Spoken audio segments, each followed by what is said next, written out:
siang Pak Yayan. Selamat siang Pak Farid dan Bu Ilmi. Ya, di sini sudah ada Bu Ilmi dan saya Pak Yayan. Selamat datang di ruang ujian. Pak Yayan mengajar ya 15 menit kah? Iya Pak, baik Pak. Ya, mengajar 15 menit sampai 20 menit ya. Diusahakan sampai 20 menit. Kalau 20 menit belum selesai saya cut ya. Iya baik Oke. Pak. Diusahakan 15 menit belum 20 menit selesai gitu seperti itu. Oke, Pak Yayan silakan. Bu Ilmi silakan aja ya. Oke, Bu Ilmi yang terhormat, inilah Pak Yayan dengan mengajar virtualnya selama 20 menit. Silakan Pak. Baik, terima kasih Pak Farid. Saya akan mulai. Assalamualaikum warahmatullahi wabarakatuh. Anak-anak, bagaimana suara Bapak terdengar dengan jelas? Ya, alhamdulillah kalau memang suaranya terdengar dengan jelas. Mudah-mudahan kegiatan belajar kita pada hari ini berjalan dengan lancar. Bagaimana kabar kalian hari ini anak-anak? Apakah sehat-sehat saja? Ya alhamdulillah kalau memang kalian dalam keadaan sehat, itu yang Bapak harapkan. Dimana di masa pandemi sekarang ini kita harus tetap menjaga protokol kesehatan, yaitu dengan menerapkan 3M, yaitu memakai masker, menjaga jarak, dan mencuci tangan dengan sabun. Baik anak-anak, sebelum kita melanjutkan kegiatan pembelajaran, alangkah baiknya kita berdoa terlebih dahulu. Silahkan KM-nya untuk memimpin doa. Ya alhamdulillah doa sudah selesai.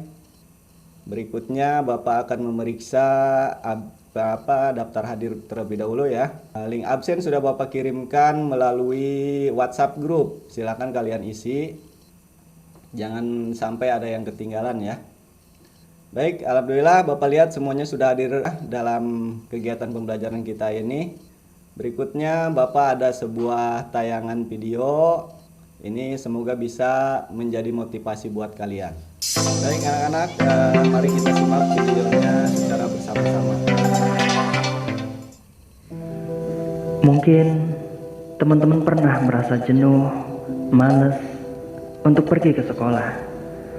Entah itu alasannya jarak yang jauh, tidak ada kendaraan, hujan, atau mungkin sepatu yang menurut teman-teman itu kurang keren, atau macam-macam lah alasannya. Berikut ini ada cuplikan video yang semoga bisa menjadi bahan renungan dan semoga bisa menjadi cambuk bagi teman-teman untuk lebih semangat lagi dalam menimba ilmu. Ketika kamu malas karena jarak yang begitu jauh, lihatlah video ini.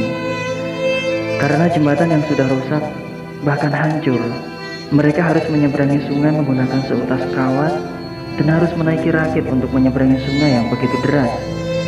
Yang ada di benak mereka hanya bagaimana caranya agar bisa sampai di sekolah dan menimba ilmu. Nyawa mereka menjadi taruhannya. Sedangkan kita, akses menuju sekolah sangatlah mudah dan bahkan bisa dibilang nyaman. Kadang, sebagian dari kita juga diantar jemput oleh orang tua kita. Namun kenapa kita masih enggan dan malas-malasan untuk pergi ke sekolah? Saat engkau malas karena tidak ada kendaraan, lihatlah saudara-saudara kita yang ada di Tiongkok. Para murid harus melalui jalan yang begitu berbahaya untuk bisa sampai di sekolah. Jalan tersebut berupa sebuah tangga pipa besi yang panjangnya kurang lebih sekitar 800 meter, yang menghubungkan sebuah desa di atas gunung dengan dunia di bawah mereka, termasuk sekolah mereka. Saat engkau malas berangkat karena uang saku yang sedikit, lihatlah adik-adik kita yang ada di koloninya. Dia harus berhenti sekolah saat kelas 4 SD karena ayahnya jatuh sakit. Ayahnya lumpuh dan tidak mampu bekerja kembali. Di usia dimana dia seharusnya duduk di meja sekolah, ia harus berjuang untuk menyambung hidupnya. Dia harus merasakan kerasnya hidup. Terkadang jari-jari kecilnya terkena palu bahkan berdarah. Di dalam hatinya, dia masih memiliki keinginan untuk bisa kembali ke meja sekolah. Saat engkau malas karena sepatumu kurang keren atau sepatumu rusak, lihatlah video ini. Mereka adalah anak-anak dari keluarga yang serba kekurangan. Untuk bisa tetap bersekolah, mereka harus bergantian menggunakan sepatu. Sahabatku yang berbahagia, mulai sekarang, jangan sampai rasa malas, minder, dan lain sebagainya menjadi penghalang bagi kita untuk menimba ilmu. Sejauh apapun jarak yang harus kita tempuh, jangan pernah menyerah karenanya. Teruslah berusaha dan teruslah berupaya. Stop malas, stop mengeluh. Engkaulah generasi terbaik bangsa ini. Nah, setelah mengamati video tersebut, menurut kalian pelajaran apa sih yang didapatkan? Ya betul, memang apa yang kalian sampaikan tadi bahwa kita harus tetap semangat dalam menimba ilmu walaupun banyak rintangan yang menghadapi, dan kita jangan pantang menyerah untuk menggapai cita-cita. Baik, ada pertanyaan untuk Farid ya. Apakah pernah Farid melihat film Doraemon? Ya, hal apa saja sih yang ada dalam film Doraemon tersebut? Ya betul sekali. Ya, di sana ada pintu ajaib, ada kantong ajaib, juga ada baling-baling bambu ya. Nah, sesuai dengan apa yang kalian sampaikan tadi, maka pada kegiatan pembelajaran kita hari ini, yaitu pada kompetensi dasar 3.3, itu mengidentifikasi unsur teks narasi cerita fantasi yang dibaca dan didengar. Kemudian tujuan pembelajarannya adalah melalui kegiatan mengamati salindia dan mengamati video, kalian nanti mampu menjelaskan ciri tokoh, latar, alur, dan tema pada cerita fantasi, dan menunjukkan buktinya pada teks yang dibaca dan didengar. Kemudian melalui kegiatan diskusi kelompok, kalian nanti mampu menentukan jenis cerita fantasi dan menunjukkan bukti pada teks yang dibaca dan didengar dengan benar. Kemudian yang ketiga, melalui kegiatan diskusi kelompok, kalian juga mampu menyimpulkan tokoh dan latar cerita imajinasi dengan tepat. Kemudian untuk cakupan materinya, yaitu pengertian dari cerita fantasi, ciri umum cerita narasi, kemudian ciri umum cerita fantasi dan jenis cerita fantasi. Baik, untuk mengetahui sejauh mana pengetahuan kalian tentang teks cerita fantasi, Bapak akan memberikan kalian soal pretest terlebih dahulu ya. Nah, ini untuk soal pretestnya, silakan kalian isi nama lengkap, kemudian listen, kelas. Nanti di sana ada 5 soal yang harus kalian jawab, poinnya adalah 2. Nah, alhamdulillah Bapak lihat kalian sudah selesai semua ya. Berikutnya Bapak akan membagi kalian menjadi 4 kelompok. Nah, kelompok pertama yaitu Agus, kelompok kedua Apip, kelompok ketiga Intan, dan kelompok keempat Marlin. Baik anak-anak, berikut Bapak ada tayangan video lagi yang berjudul yaitu Jack dan Pohon Kacang. Mari kita simak videonya secara bersama-sama. Jack menemukan kantong emas yang dia lemparkan dan berlari pulang. Baik, setelah mengamati video tersebut, apa saja yang ada dalam video tersebut anak-anak? Ya betul, yang ada dalam video tersebut yang pertama adalah ada pohon yang sangat tinggi, kemudian ada raksasa, ada juga rumah yang sangat besar, dan juga ada ayam yang bertelur emas.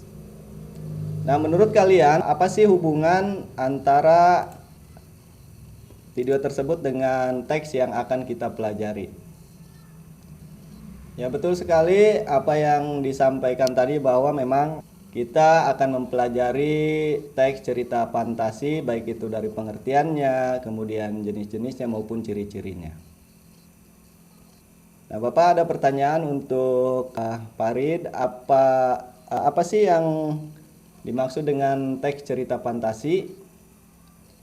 Ya, teks cerita fantasi adalah salah satu genre teks yang memiliki kisah yang penuh dengan imajinasi atau daya khayal. Kemudian ini ada salah satu contohnya, yaitu teks cerita fantasi dengan judul Sihir Nina. Baik, selanjutnya Bapak akan bertanya lagi kepada Ilmi. Menurut kamu apa sih ciri dari teks cerita fantasi itu?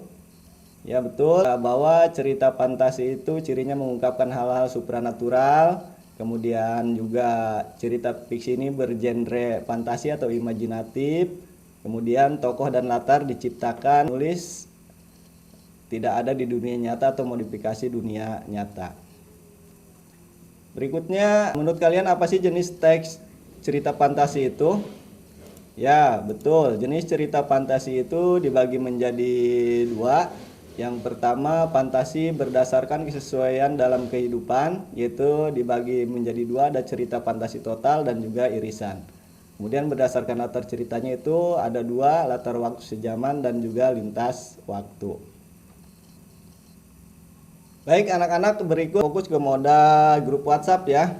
Di sana Bapak sudah mengirimkan LKPD, silakan kalian kerjakan melalui grup WhatsApp tersebut. Berikut ada gambarannya untuk LKPD. Nah, ini LKPD-nya yang harus kalian kerjakan. Di sana ada nama kelompok, kemudian kelas. Di sini langkah-langkahnya adalah kalian baca kedua contoh teks cerita fantasi yang ada pada bahan ajar, yaitu Kekuatan Ekor Biru Nataga dan Anak Rembulan. Kemudian untuk penilaiannya, di sini jika menuliskan rangkaian peristiwa dengan tepat maka skornya 3, menuliskan kurang tepat skornya 2, dan jika tidak tepat skornya 1. Nah, kalian diskusikan bersama teman kalian ya. Jika ada yang kurang dipahami silahkan kalian tanyakan kepada teman satu kelompok kalian atau kepada Bapak langsung. Dan juga kalian bisa mencari referensi melalui internet. Baik, Bapak lihat kalian sudah selesai mengerjakan LKPD-nya. Silakan kalian presentasikan untuk hasil kerja kalian tersebut. Silakan kelompok 1 terlebih dahulu. Mari kita saksikan presentasi dari kelompok 1, dan jangan lupa kelompok lain menanggapi ya, memberikan komentar dan masukan atas presentasi dari kelompok 1. Baik, alhamdulillah presentasi hasil kerja kelompok sudah selesai semua. Dan sekarang kalian perbaiki hasil kerja kelompok kalian sesuai dengan masukan dari kelompok lain. Baik anak-anak, setelah kita melakukan kegiatan pembelajaran, Bapak ingin bertanya kepada Farid. Silahkan Farid simpulkan ya. Bapak minta Farid untuk menyimpulkan hasil kegiatan pembelajaran hari ini. Ya baik Farid, ya terima kasih. Memang betul kesimpulannya bahwa teks cerita fantasi adalah teks yang memiliki kisah yang penuh imajinasi atau supranatural dan hayalan. Kemudian kira-kira menurut kalian bagaimana pembelajaran kita pada hari ini? Apakah menyenangkan? Ya baik, alhamdulillah kalau memang menyenangkan. Nanti di kegiatan pembelajaran berikutnya mudah-mudahan lebih menyenangkan lagi. Untuk mengetahui sejauh mana pemahaman kalian tentang teks cerita fantasi ini, Bapak sudah mengirimkan soal post-test di WhatsApp group. Gambarannya sama seperti tadi soal pretest ya. Silakan kalian kerjakan, waktunya 5 menit dari sekarang. Ya, alhamdulillah Bapak lihat semuanya sudah selesai mengerjakan soal post-testnya. Berikutnya adalah bahwa pelajaran kita hari ini sudah selesai. Nanti kita akan bertemu lagi di kegiatan pembelajaran berikutnya, yaitu pada KD 4.3. Itu menceritakan kembali isi teks, narasi, cerita imajinasi yang didengar dan dibaca secara lisan dan tulis. Baik anak-anak, untuk mengakhiri kegiatan pembelajaran kita pada hari ini, alangkah baiknya kita berdoa terlebih dahulu. Silahkan tadi KM-nya untuk memimpin doa. Ya, alhamdulillah untuk kegiatan pembelajaran kita sudah selesai. Bapak akhiri, assalamualaikum warahmatullahi wabarakatuh. Oke, terima kasih Pak Yayan. Ya Pak. Selamat datang Pak Afrizal. Oke, Pak Yayan. Selanjutnya Bu Ilmi akan bertanya-tanya ke Pak Yayan. Bu Ilmi dipersilakan. Baik, terima kasih Pak Farid. Pak Yayan, Iya Bu Ilmi. tadi Bapak menunjukkan ada penggunaan Google Form ya Iya betul Bu. untuk siswa pada saat pretest. Iya. Itu saya mau tanya itu Bapak, kenapa tidak ada judulnya itu Pak? Oh iya Buatan baik Bu, mungkin form. saya yang salah Bu ya. Kalau gitu kan cocok tuh menyadari Pak Iya, Bu. Yayan. Itu ya, artinya itu memang harus diperbaiki. Ya baik Itu Bu. ya, bukan saya yang salah melihat gitu ya. Iya iya Bu. Itu harus diberikan judul gitu ya, kemudian deskripsi formulirnya itu tentang apa ya, atau pengisiannya seperti apa. Itu harus detail instruksinya Pak Yayan Siap Bu. ya. Kemudian itu untuk tadi saya ingin bertanya, tadi Bapak menampilkan video ya Pak ya? Iya. Video apa ya Pak? Karena di saya tidak muncul videonya. Oh, tadi video itu Bu, yang pertama itu video motivasi belajar Bu. Kalau video yang kedua itu tentang cerita fantasinya Bu. Fantasi. Itu Iya. yang membuat Bapak atau Bapak download dari mana? Saya download dari YouTube Bu. Dari YouTube. Baik. Dari YouTube ya. Tadi Iya. sayangnya untuk video itu tidak muncul Kak. Itu. Tapi Bapak menguasai ya untuk teknologi ya Pak ya. Alhamdulillah Bu, sedikit-sedikit saya menguasai Bu. Ya, oke, baik. Oke, Pak, mohon diceritakan kepada saya ya untuk kegiatan pembelajaran yang sudah Bapak lakukan tadi, yang mana yang masuk ke dalam keterampilan 4C-nya Pak? Pada bagian apa? Keterampilan 4C-nya itu di bagian ini Bu. Anak itu berdiskusi tentang LKPD, itu juga masuk ke dalam 4C, yaitu kolaboratif Bu. Oke, lanjut. Video yang ditampilkan dengan kegiatan pembelajaran. Apa namanya? Critical thinking Bu. Oke, untuk keterampilan komunikasi, Kalau komunikasi itu di mempresentasikan hasil juga masuk di sana Bu. masuk ya. Iya. Selain itu ada lagi? Saya rasa cuman itu Bu. Itu ya.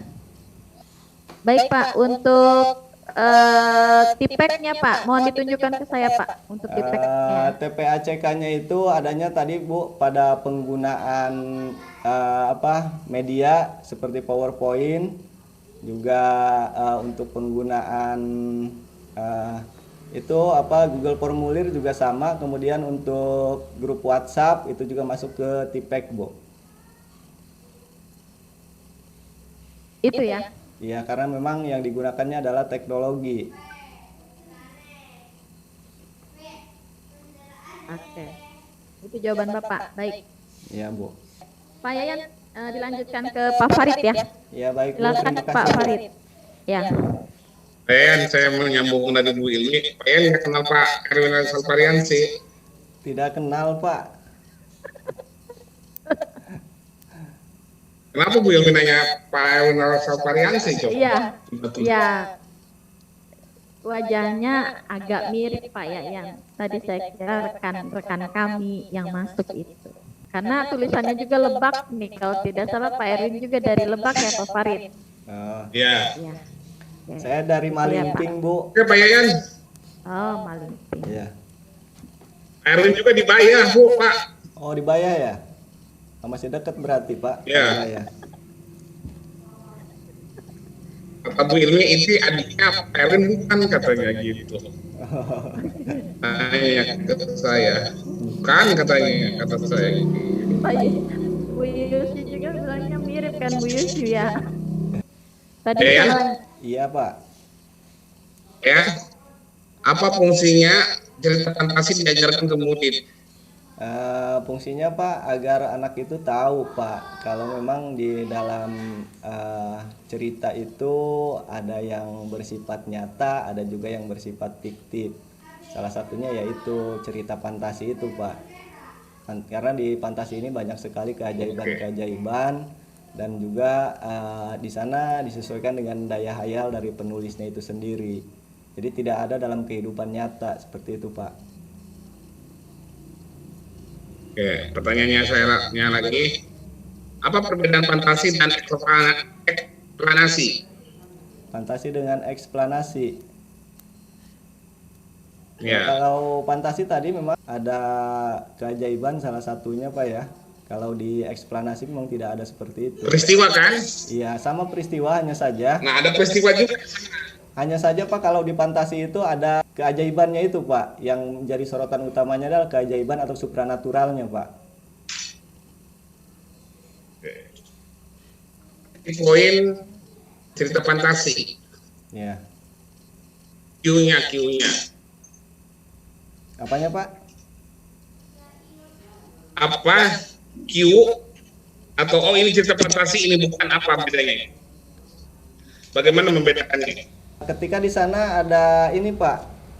Tadi yang seperti yang sudah saya sampaikan tadi, memang yang membedakan fantasi dengan bukan fantasi itu ketika ada di sana itu ada hal-hal yang ajaib. Contoh dalam film Aladdin ya, di sana tuh ada keluar jin dan lain sebagainya. Kemudian di dalam Doraemon juga ada kantong ajaib, sehingga itu yang membedakan antara yang fantasi atau bukan fantasi, seperti itu Pak.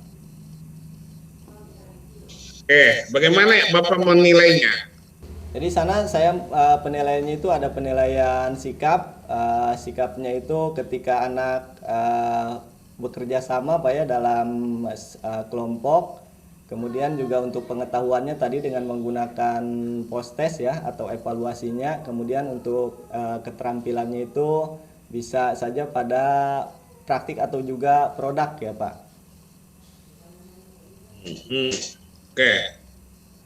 Pak Yayan, Ya Pak. orang guru harus memiliki kompetensi ya. Kompetensi apa saja selain kompetensi pedagogik yang harus dimiliki oleh guru? Tentunya Pak, kompetensi yang harus dimiliki oleh guru salah satunya adalah yang sekarang sedang ramai diperbincangkan, yaitu guru untuk abad 21. Itu harus pandai memiliki atau memanfaatkan berbagai macam aneka sumber digital Pak ya. Salah satunya adalah dengan menggunakan teknologi itu.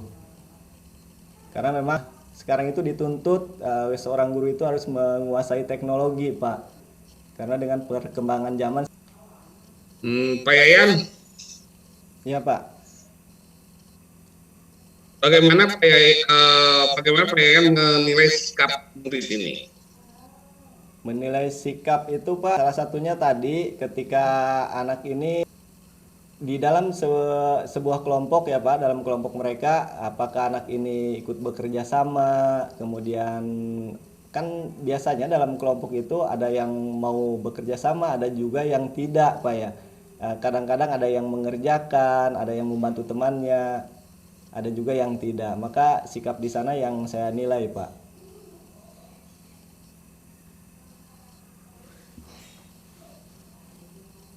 Terakhir Pak Yayan, apa yang digunakan pendekatan untuk mengajar ini? Pendekatannya karena ini modelnya problem based learning Pak ya, saya menggunakan ini sesuai dengan teori konstruktivisme Pak. Pendekatannya saintifik Pak, ke saintifik Pak. Saintifik. Ya. Oke Pak Yayan, terima kasih. Silakan ditutup. Terima kasih kepada Pak Pari dan juga Bu Ilmi. Saya mendapatkan banyak sekali pencerahan di sini. Terima kasih untuk semuanya. Saya Iri, assalamualaikum warahmatullahi wabarakatuh.